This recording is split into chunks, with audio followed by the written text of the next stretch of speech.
of good games, and I'm sure this is going to be another one of them. Well, let's go ahead and jump right into the action, shall we? And see exactly how this game number 1 is going to unfold between both of these players. You've got Donald Smith, Federico, Turano, and for Federico, already going to be bringing out Cresselia and Raichu versus the Grimmsnarl and the Glastrier on Donald's side of the field.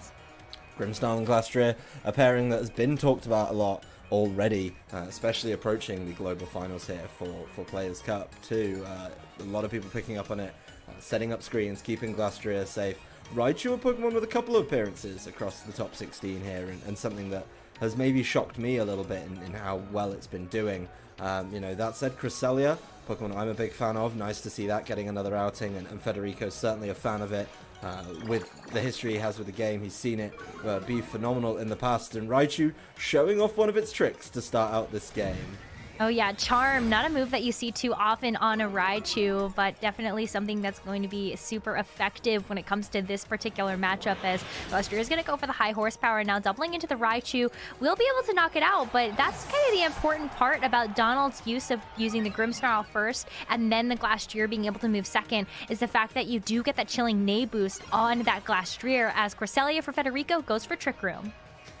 Cresselia very much valuing the Trick Room, but you're against an opposing Glastrier, so there must be something in his team that he is confident is going to be able to come in and promptly deal with that before it takes advantage of that chilling Neigh, and maybe tries to get another one as well to help out there and kind of keep on going. Setting up a Trick Room in front of an opposing Glastrier is a bold move, and I think bringing in Stack Attacker is probably one of the better answers that Federico could have. Stack Attacker and Cresselia together are a very tough combination to work through. Very bulky, very defensive, but able to really kind of control the field when needed to. Yeah, you can see that Donald's already looking at kind of being able to set up a little bit with that Grimmsnarl, as it's Pokemon that's been on a couple of different teams now in the global finals. You get a chance to see why it's so good, especially because of our last set where we got a chance to see the light screen being able to be super effective. It will be the Reflect this time around just to be able to kind of get things set up. But first things first, we've got to deal with a couple of switches here, as Cresselia now, after setting up the Trick Room for its partner Stack Attacker, is going to bring out the Tapu Fini in its place. We'll set up the Misty Terrain for the field, and now it's about what is going to happen for the rest of these Pokemon. Both trainers here probably trying to carve out a big advantage. They've got Trick Room up, and they've both got Pokemon that really want to take advantage of the Trick Room, so no shots to see Dynamaxes being selected on both sides. The Stack Attacker, you know, definitely a good candidate on Federico's side, a Pokemon that is known for just being very, very defensive, but now with max moves can apply a little bit more pressure. And Donald, unsurprisingly, we see it a lot, given the benefit of Dynamax, getting his Glastrier in a good position to try and kind of sweep through the game, get more chilling Neighs activated, and push on. Well, it already has that one boost already from knocking out that Raichu very early on, so this is a pretty good position for this Glastrier to be in, as Grimmsnarl does go for the Reflect here, as we saw during that move preview, to be able to just be able to keep things a little bit safer against the Stack Attacker. But here comes this Max Steel Spike, and even with the Reflect up, but that's going to be a one-hit knockout here onto that Grimmsnarl on Donald's side. Yep, the Glastrier being left well alone, and quite an interesting choice there from Stack Attacker to get the knockout there. Gets obviously the defense boost from the Steel Spike, and it gets the defense boost from its Beast Boost and getting that knockout, so it's going to be able to handle this Max Knuckle a whole lot better. Look at that, just being able to find an advantage and say, well, you know what, you're boosting your attack, I'm just going to start boosting my defense, and we'll keep the playing field nice and level. Yeah, this isn't kind of one of those, it's not a weather war and it's not a speed war, it's a defense war now. And it's all about making sure that you've got the right amount of attack versus the amount of defense that's going to be on the other field. But I feel like that means we're kind of in for a little bit of a slower paced game when it comes down to it, because you're constantly looking at jockeying for position before you start to secure those big knockouts. Definitely, and this Stack Attacker, if it can keep doing that combo of a knockout along with a max, or from a max Steel Spike, that allows it to then say, well, you know what, I get a defense boost of Beast Boost from the knockout as well, could be quite problematic. On the same vein though, You obviously want to try and Steel Spike something like the Glastrier, and the Amoonguss is going to put a stop to that. The Rage Powder is going to be a huge issue in this turn, and this Glastrier could struggle actually to capitalize off that. So it's a tough position, I think, for Donald, but also, you know, Federico still has to play very, very smart and play around exactly what he needs. I mean, he's got no real answer to the Amoonguss. He does still have the Misty Terrain, which is certainly going to help out in this matchup and limit what it can do. I think Rage Powder is probably the premium option here. Yeah, Rage Powder right now is going to draw the attention away, especially from that Max Steel Spike coming up from Federico's Stakataka. So Amoonguss already being brought down to below half health, as we are going to see yet another defensive boost go onto that Stakataka. That makes 3 so far for that Stakataka, as Glastrier goes for yet another Max Knuckle with a +2 attack boost here, but it's still not doing very much damage. Even though you do have a limited base power for your Max Knuckle moves, and you've got the +2 attack boost, it's still doing very, very little here, as Tapu Fini is free to go for Calm Mind. This is going to be a real setup end game from Federico here, and he's absorbing the pressure so well. These Steel Spikes, getting those defense boosts, you know, making sure that you're in a good position to try and fight back, or at least take the hits and then slowly whittle them away. This Tapu Fini setting up a Calm Mind, good for the defense and good for the offense when the time comes. When that Trick Room expires, that's going to be when you want to then start using the Tapu Fini a little more offensively. But Stakataka eating up those Max Knuckles for breakfast is so impressive, and probably something that Federico's thought about in training. It does have a naturally very high defense anyway, but he's definitely committed to that, I think, over the course of selecting and training his team for this tournament.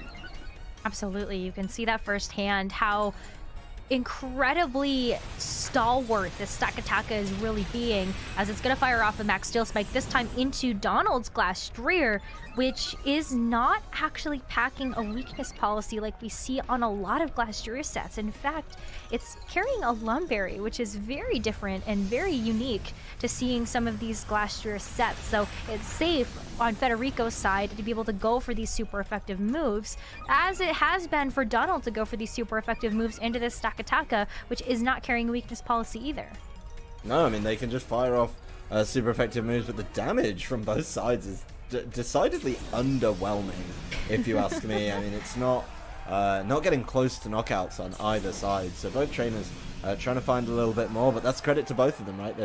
They've both tried to set up as much as they can with boosts, and they've kind of just matched each other and held each other very much at a stalemate right now. So, you know, defense boosts on both your Pokemon from the Max Steel Spike definitely limits the potential kind of closing out power that this Glastrier often has, and with the Trick Room still in play, you know, the Stakataka gets another chance to go after it and try and weave in a knockout there as well. Yeah, especially with Body Press as one of its big moves here. Oh no, Porygon 2 is gonna go down just like that. The Body Press being able to do so much work there, and now Stakataka is going to have, I believe, a +5 defense boost now, even though it is going to take some Life Orb recoil. High Horsepower now firing back from the Glastrier is gonna be able to do that last little sliver of damage to that Stakataka, but I just feel like the damage has already been done so far. Glastrier's Chilling Neigh is going to activate, but this Tapu Fini's been sitting on the field for all of these defensive boosts. Yeah, the Tapu Fini's been, you know, taking complete advantage of them and bringing the Glastrier really, really low with that Moonblast. Perfect time when the Trick Room runs out. Really kind of good game management here from Federico. And, you know, it's a tough loss to lose your Porygon that quickly. Yes, your Amoonguss can buy some time, and I think that's going to be really, really important here, but, you know, you got to be careful of spread moves. You got to be careful of Glastrier just getting caught out, and this Tapu Fini, you know, causing a lot of problems, I think, especially now the Trick Room is done. Trick Room should be able to come back up if this Spore is able to land. Now, what's super interesting is that even though Tapu Fini is on the field, can go for a Muddy Water here, which is going to go into the Protective that Glastrier and connect with this Amoonguss. But because most Cresselia have that Levitate ability, it's not actually touching the Misty Terrain. So Cresselia might not be very safe from this Spore that's going to be coming out from this Amoonguss. Yeah, the Amoongus just going for it and saying, alright, you don't get the advantage of the terrain, I'll put you to sleep now. It didn't actually try and set up the Trick Room, which is very, very, wise here.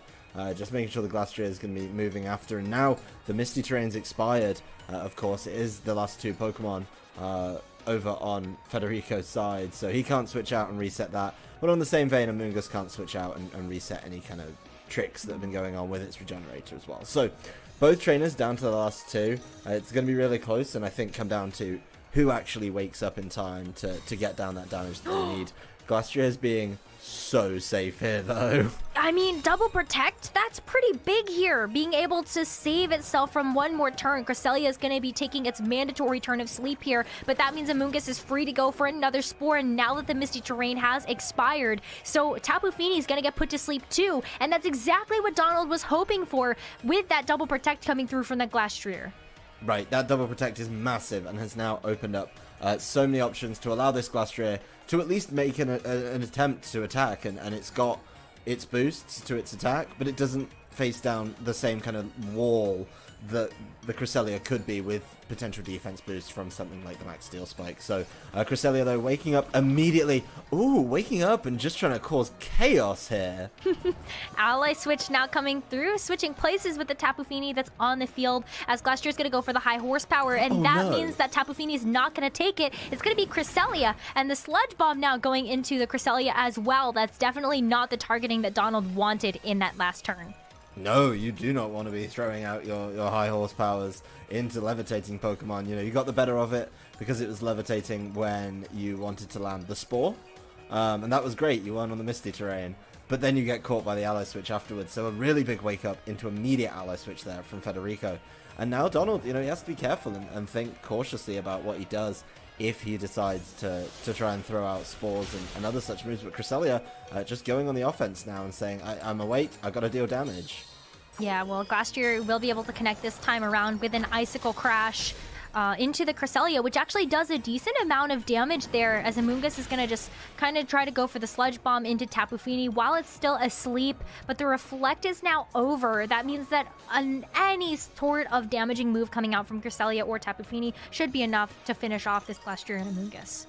Oh, definitely. I mean, you just need to land attacks now if you're Federico and make sure they go into the right targets. That Cresselia is showing off why it's always a popular pick in VGC. It's so bulky, it's so hard to deal with, and this Amoongus is going to start buying some time for itself as well. Tapu Fini remaining asleep is going to become a bit of a problem. Yeah, but that Protect was so smart from Donald, because this allows now Glastrier to go for yet another Icicle Crash. It should be enough to be able to secure the knockout here based on how much damage was coming out from that other turn before. And that is going to be a knockout here, and yet another boost coming out from Chilling Neigh. But this Tapu Fini has been on the field the entire time next to that Stakataka, getting those defensive boosts. So this is still a precarious position for Donald to be in.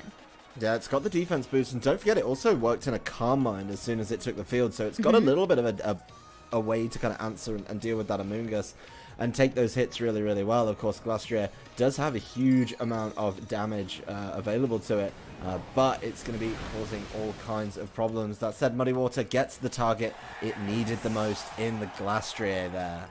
Yeah, I did miss the Amoongus, so Amoongus is going to be able to fire back with a Sludge Bomb, but we saw how little damage that really did. It's still going to be a 3-hit knockout here to be able to take out that Tapu Fini. So Donald at this point is really hoping that maybe you can put it to sleep. Maybe there's going to be yet another Muddy Water miss, maybe? Moonblast, though.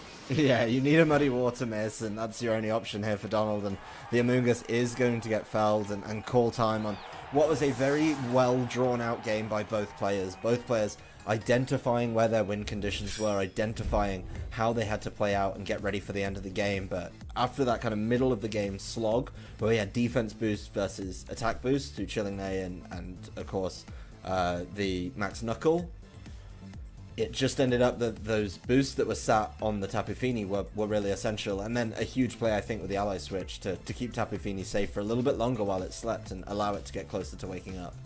Yeah, the Ally Switch was so impactful. You could see that it really messed up with Donald's targeting, and it might have been a different story had the targeting been the way that Donald really wanted it to go. It could have been a game in Donald's favor. Who actually knows how the endgame could have gone if Cresselia hadn't woken up and been able to get off that ally switch just before to be able to stop the high horsepower, going into the levitate Cresselia, and then also just kind of not being able to do as much damage with that sludge bomb.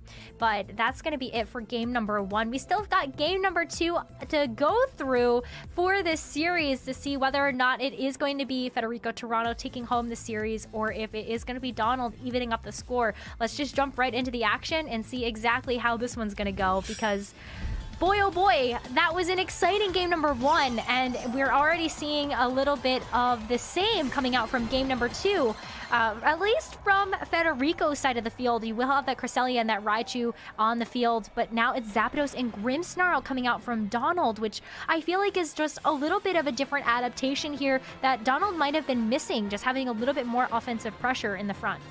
I like this lead, but it's a tough one to take against the Raichu, right? Like we've talked about it earlier today, that, you know, something like a Zapdos wants to hit electric type attacks and not going to be able to do that so easily with the Raichu in play. That said, you know, your Grimmsnarl doesn't get charmed, or Grimmsnarl, your Glastrier, sorry, doesn't get charmed in turn number 1. So this game could be a little bit different, I think, for Donald if he's able to maybe deal with the Raichu a little bit more effectively and play through the early portion of the game and carve out a slightly bigger advantage than he previously had.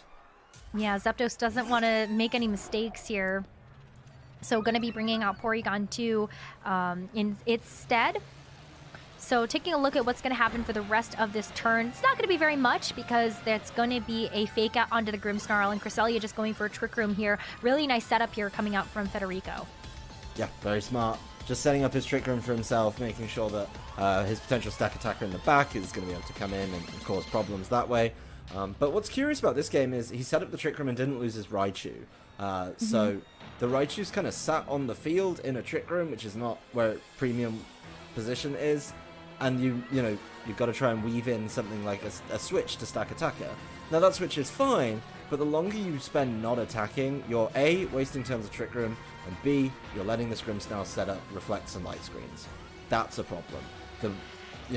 They're going to go up at some point, and you've got no way to stop them. You know, if you keep switching around, it may be able to set up both, which could be an even bigger problem later in the game. Yeah, you definitely want to look at Reflect and Light Screen being a powerful force for Donald's side of the field, but Volt Switch now coming through for the Raichu will be able to do a little bit of damage to Donald's Grimmsnarl, but most importantly, it gives Federico a chance to pivot away from the Raichu being on the field, which you astutely mentioned is kind of a problem here, especially in the Trick Room. But Cresselia likes to be in the Trick Room, but the Trick Room is no more. You saw Donald go ahead and go for the Trick Room reverse, so we're back to normal on the battlefield. This is going to be one of those games where both trainers have a different opinion on whether Trick Room is going to be for them, and they probably want it at different times of the game. Obviously, Federico wants it now because he has his stack attacker on the field, but Donald wants it a little bit later when it comes down to getting his Glastrier into play and sweeping through the end of the game like that. So a smart play, I think, from Donald to just reverse the Trick Room. Looked like it was going to be very, very free. The stack attacker switch was a little bit telegraphed there and was able to capitalize off that. So yeah, more time with the Grimmsnarl to set up some screens, lower some stats. Do whatever you want to do, really, if you're this Grimmsnarl, and try and help out as best you can. But Donald, changing up exactly what's going to be his Dynamax choice in this game, really pushing on and saying, you know what, I think Porygon is needed to Dynamax here and probably try and apply some pressure. Maybe try and find a cheeky way to stop the Trick Room going up.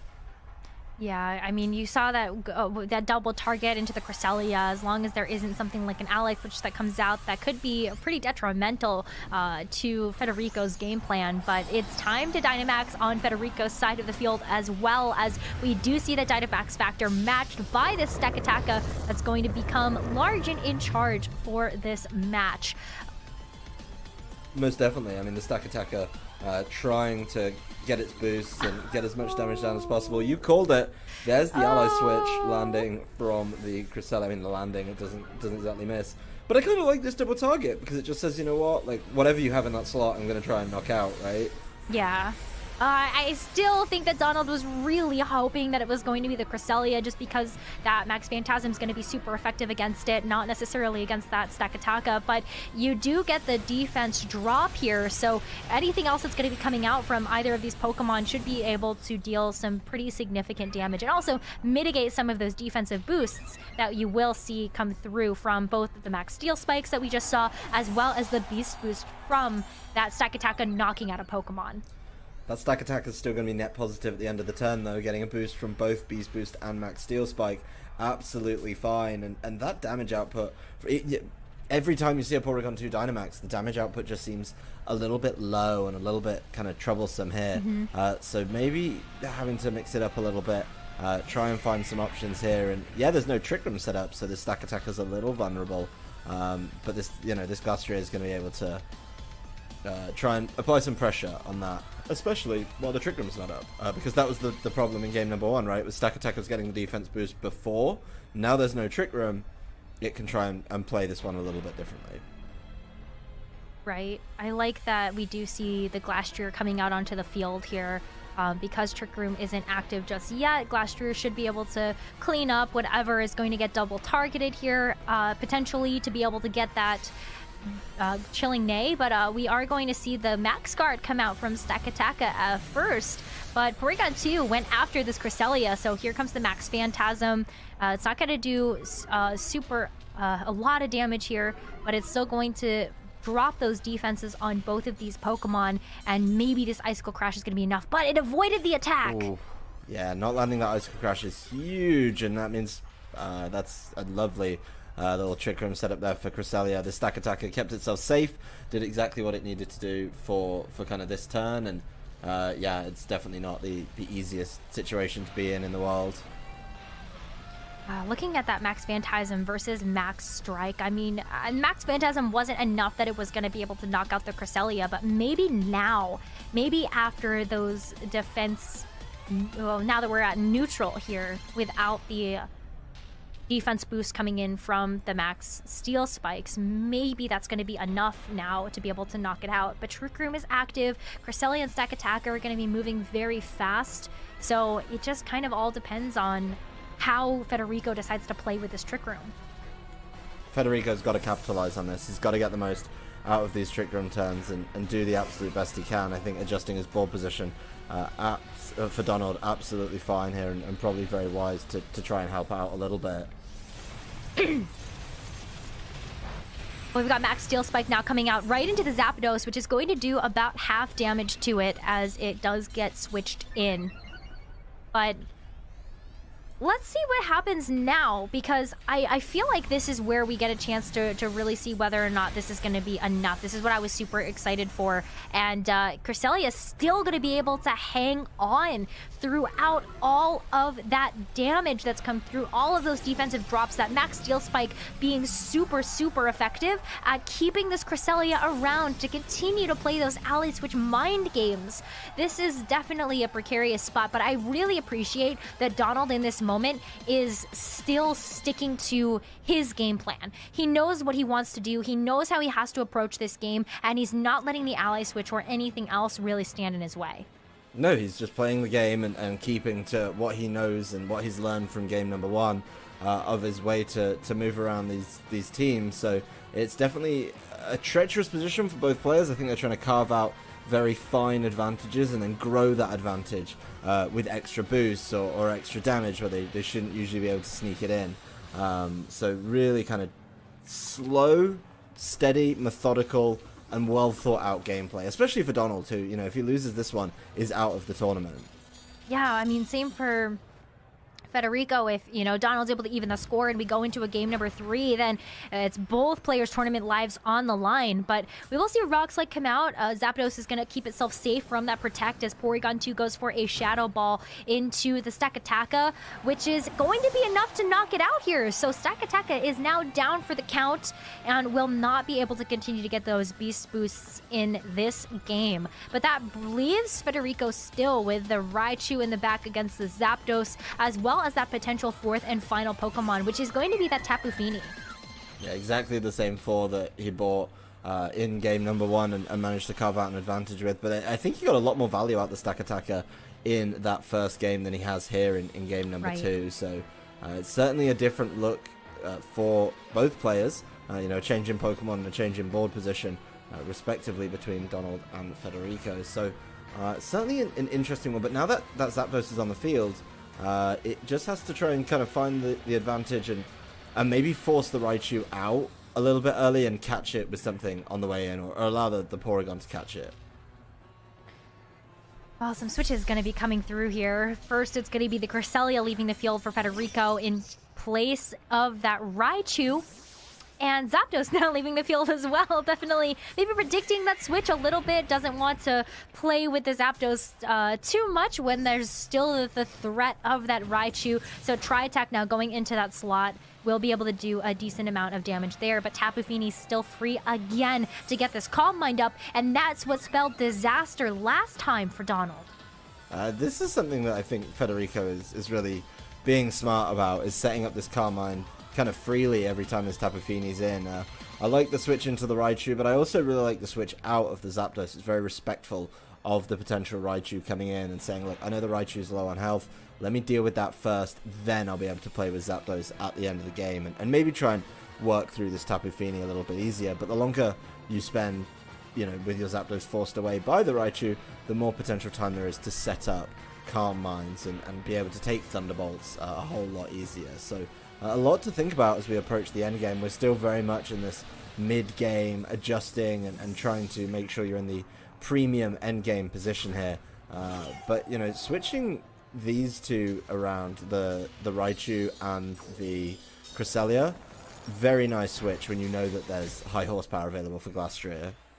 Right, Cresselia was still super low though, and I think that Donald going for the Icicle Crash instead of something like that high horsepower was really smart, just because it covers the potential switch in from that Levitate Cresselia. But Tapu Fini now, after it did get the Calm Mind boost, goes for the Muddy Water and misses the Glastrier though. So Glastrier is going to be still sitting pretty for this next couple of turns.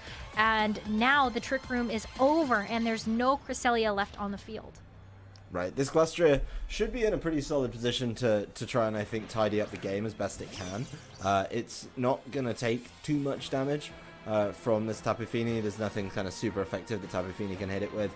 And even with the Calm Mind is still going to struggle. So Glastrier's job right now is deal with Raichu. As soon as Raichu's dealt with, you bring your Zapdos in and you can close out the game here if you're Donald. So a nice kind of well thought out end game, and those switches earlier on to save the Zapdos are looking to be very, very important. Preserving Zapdos, preserving your big damage dealers till the end. That's something that a lot of these players in the global finals have been doing a fantastic job of. Raichu now on the field, though, will be able to go for a fake out. This time the Muddy Water does connect onto both Pokemon, but it's still not enough to be able to get the knockouts. But the accuracy is continuing to drop for this Porygon too. As Icicle Crash comes out from Glastrier, it will be enough to get the knockout onto Raichu. So now that Zapdos that's been sitting in the back for Donald is in a very safe position to come out, but I don't know if you actually need it in this position because you do have this Glastrier sitting at those boosts with that Chilling Neigh. Chilling Neigh is now definitely a factor. 2 increased stages of attack without having to use max moves as well is absolutely huge, and being able to say, look, if I hit this Tapu Fini, I'm just going to start taking knockouts here. It does have to be a little bit cautious in its move selection. But if, as long as it hits something, the Zapdos and the Porygon 2 should be able to weave in enough damage to try and fire back. The Muddy Waters are going to land. Not even enough for the knockout on Porygon 2 here. No, but the accuracy drops on both Pokemon, so Tri-Attack is not going to hit here. And high horsepower, that one does. So with that increased attack, it will be enough to get Tapu Fini down to its berry range, so that Wiki Berry going to be able to do a lot to refresh some of that health. And now Federico's in this position where the Muddy Water should be able to knock out the Porygon 2 as long as it doesn't miss here, and it is going to connect to both Pokemon. Yeah, that's exactly what he needs, but he's still got to deal with this Zapdos in the back potentially, and that should just be able to come in and kind of tidy this one up. So 2 knockouts bringing it down to a absolute photo finish between Donald and Federico here. But Zapdos against Tapu Fini, not the most pleasant a matchup. I mean, the Zapdos isn't at full health. It's definitely well under half, and could just get caught short a little bit if it just, gets knocked out. But, it's just 1v1 against the Tapu Fini, who doesn't have its friend Raichu to help him out and defend it here. So Donald very quickly locking in, confident, and knows what he needs to do here.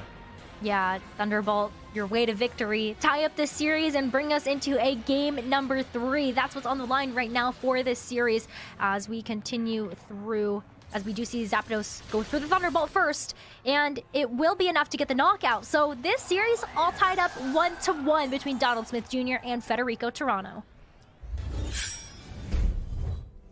Donald really managed that endgame super well, didn't he, Adam? Oh, yeah, I mean, the way that he knew that Zapdos would be able to beat Tapu Fini was super important and just super well thought out, even in the face of the Raichu, which is obviously being bought in respect of that Zapdos, and it's there to keep the Tapu Fini safe. But Donald played around it so well, and that cannot be undervalued when it comes to assessing just how good that match was, when it comes to keeping your tournaments alive. I mean, we're now down to a best of 1.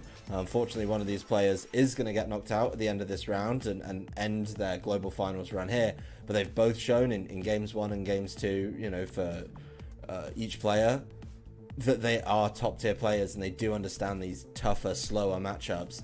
It's not all about knockouts, it's sometimes about board position as well.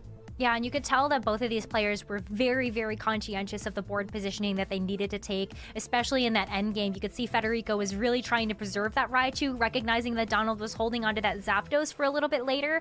But at the end of the day, Donald just positioned himself so well to be able to secure that knockout onto Raichu and then bring that Zapdos in the end to be able to clean it all up. But for game number 3, I feel like this is where things can get a little bit different. You know, okay, for Donald's side of the field, you don't bring the Zapdos this time around because that Raichu has been such a classic lead for Federico. Maybe you bring something else. What are you kind of expecting out of this game number 3, Adam?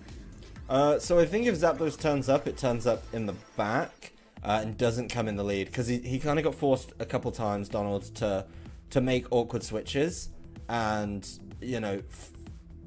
push his board position around and got caught. Yes, he managed to fight back from it, but I think he was in a really tough position where he was forced to make moves that Federico could and maybe would, given a second chance, capitalize on a little bit more. So Zapdos in the back. If I'm Federico, I think you kind of keep the same strategy going, but try and get Stack Attacker in the Trick Room a little bit quicker. Definitely felt like he got that going a little bit slower in this game. Didn't get the Raichu knocked out, for example, and I know it sounds crazy, but sometimes, if the Raichu's enough to help you get that Trick Room set up, and the Raichu gets knocked out immediately after, great, what a trade. Like, you've got rid of a Pokemon, if you're Donald, so you're feeling good, but then the Stack Attacker comes in, free of charge, no damage, no status effects, no nothing on the way in, and then it's able to do what it does, which is attempt to sweep in Trick Room. Well, let's get this party started, shall we? Game number 3 for this intense set between Donald Smith Jr. and Federico Turano. It all comes down to this, the final game of the set, where shouldn't surprise you that Federico Turano continues to go with that tried and true strategy of bringing that Cresselia and that Raichu. But for this time around, Donald Smith is continuing to change things up here. Grimmsnarl next to Porygon 2. I really like this. I feel like you can just kind of hit the gas with this or just try to knock out the Trick Room super fast before Federico gets a chance to set it up. I've also got the option to just immediately reverse the Trick Room. We saw him in Game 2 reverse the Trick Room when he wasn't happy about it going up, so could lean into that a little bit, try and maybe play the mind game, call when he does Trick Room and immediately reverse it. And while he's not doing that, try and get some damage down. Little bits of chip damage are all going to add up and help out here, even if they're from the Porygon, right? It's something he's going to need to do, I think, as one-hit knockouts are definitely few and far between against a team as bulky as Federico's, with Cresselia, Stack Attacker, and Tapu Fini. But the fake tears might really help with that. I feel like that's going to really be able to kind of steal the thunder away from this team. As we do see the Volt Switch come through, which is really smart from Federico's side. You mentioned that you do need to, if you're going to set up this Trick Room, get your Trick Room user like that Stakataka in as quickly as possible. So that's exactly what Federico's going to do here. Bring that Stakataka in from that Volt Switch, but Porygon 2 sparring off the Shadow Ball. Is it going to be enough to knock out this Cresselia before the Trick Room goes off? And it just brings it to below half. So Cresselia getting off that Trick Room, and Federico now in a phenomenal position with that Stakataka on the field. Yeah, you don't take out Cresselia that easily. A humble Shadow Ball from Porygon 2, even after a fake tears, is not going to be troubling or tickling this Cresselia too much. I mean, it's definitely a little bit more than you'd like, with it just taken below half, but a fantastic turn for Federico. He gets Trick Room set up, he makes a change, because he's not threatened at all by this Grimmsnarl and Porygon lead. No threat coming out there, really. It's so defensive from Donald, and he just says, you know what, that's fine, mate. I'll just Volt Switch out, I'll save my Raichu for later, which, if the Zapdos is in the back, is going to be a huge play to have available to him. And now we're stack attackers on the field against two Pokemon that really don't threaten it offensively, and may be able to just kind of cause problems by getting Steel Spikes and Beast Boost going all in one turn. We've seen the Grimmsnarl fall to these Max Steel Spikes very, very early on, and I think this is just a really nice adaptation. The Tapu Fini already coming back in. Wouldn't be a shock to see it maybe try and weave in a Calm Mind, and there's the Dynamax. Stakataka's going for it. Stakataka is going to try and take over the game and get its boosts nice and early on, so it's just completely unmanageable and nigh on unplayable for the rest of the game. Yeah, I'm looking at that Stakataka right now, and I'm trying to think about how Donald maneuvers around this now, especially now that you've also revealed all four of your Pokemon on Federico's side. You can really feel the confidence that Federico has. Reflect's going to come out here from Donald's side of the field just to be able to help against these physical Max Steel Spikes that are going to be coming out from this Stakataka, but Grimmsnarl's already at such low health. It would have just barely hung on, maybe with that Reflect going up, but that's going to be a knockout secured for Federico's side. Tapu Fini gets the defensive boost again, setting it up for the end game with a potential Calm Mind coming out next turn, and the Beast Boost once again to help that Stakataka stick on the field. So I actually think that's really smart kind of long-term gameplay, making sure the Volt Switch goes into Grimmsnarl, then knowing that you're going to be able to get the Steel Spike knockout and the Beast Boost on top of your regular defense boost already is just very, very smart, I think, from Federico to kind of pull that play off. Yes, the Reflect went up, but it's not enough when you've already taken that little bit of chip damage, and now I think Donald's going to be kind of on the chase. If he wants to get knockouts on the Stakataka, he needs to use something like the Zapdos. Got to be careful when you try and do that. I mean, A, Zapdos can easily get knocked out by the Stakataka, and B, a Raichu's in the back. So this kind of board positioning he's put himself in, certainly a little bit harder. He's flicking between the two here. We can see it on his side of the screen. Neither feeling particularly premium, I think, looking at this Stakataka and the position it's in. Yeah, I mean, whew, this is such a tough position to be in, just because you don't really know why. It feels almost like you have to give up something in order to take something away.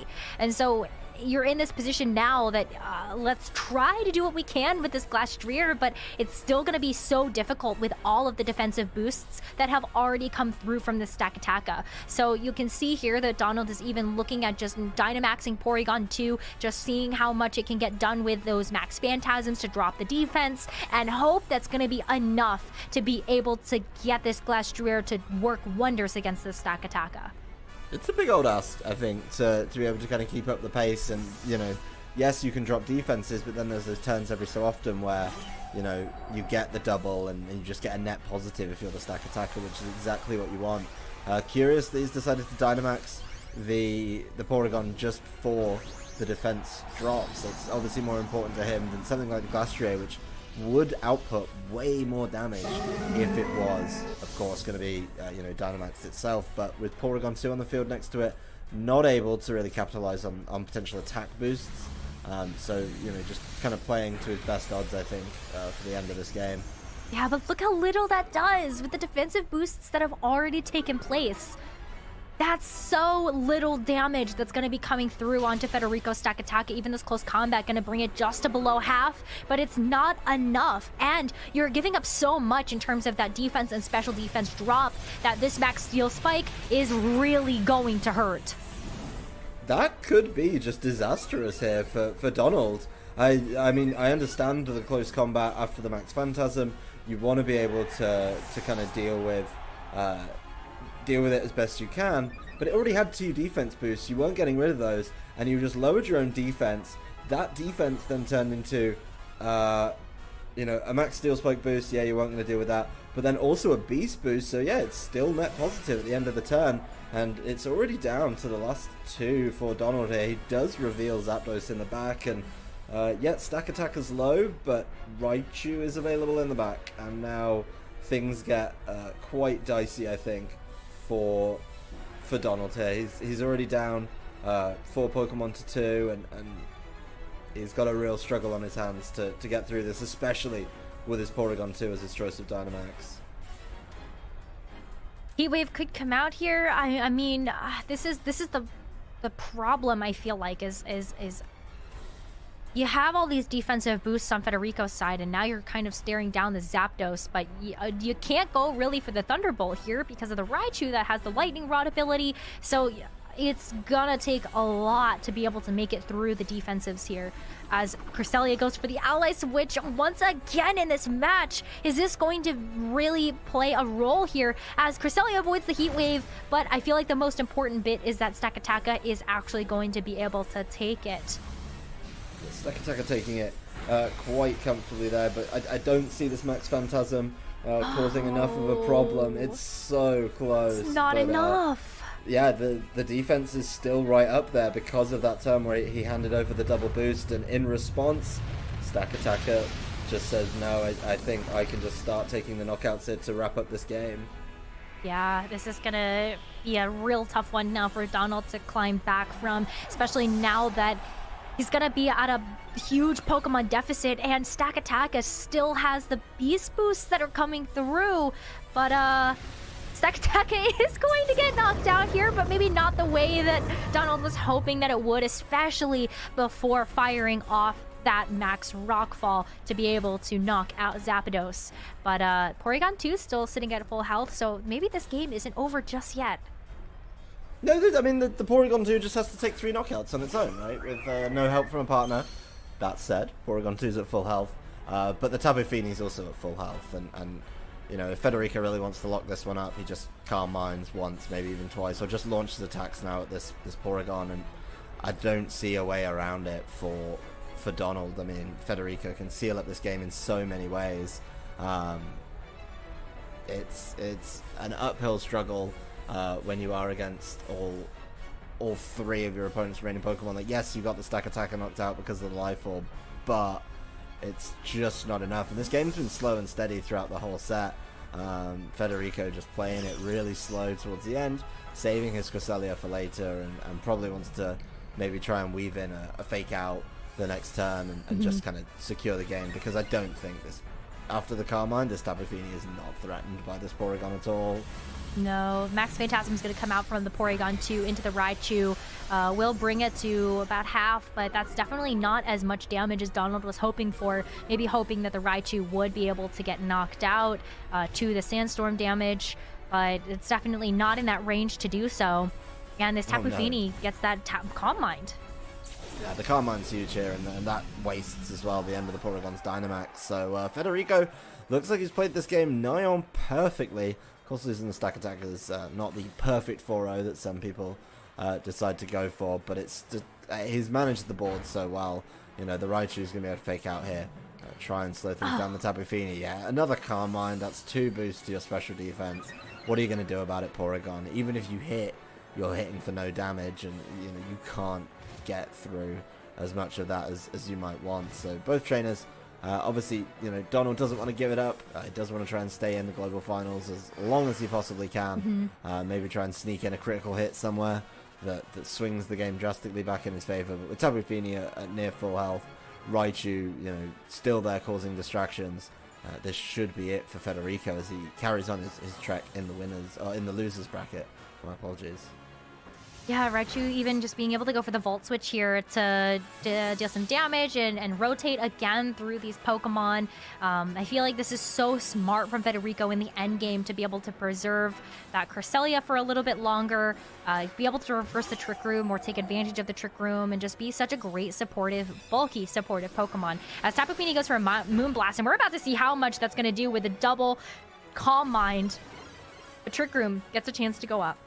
Yeah, Porygon 2 trying, it's setting up the best possible conditions for itself with this Trick Room, but these Moonblasts are going to start to add up and just cause problems here from this Tapu Fini. So, you know, Donald trying to find some crazy win condition here might be a bridge too far for him, I think. Because, yeah, he has Recover.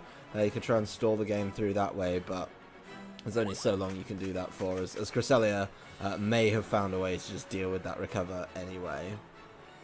Yeah, oh, the recover's gonna be coming through, but the helping hand, you saw it come out from Cresselia, and Tapu Fini gets a chance to go for another Moonblast here. You saw how much damage it did before, and that recover's not gonna be enough. Donald Smith Jr. with that final Moonblast is going to be knocked out, and Federico Turano moves through our losers bracket.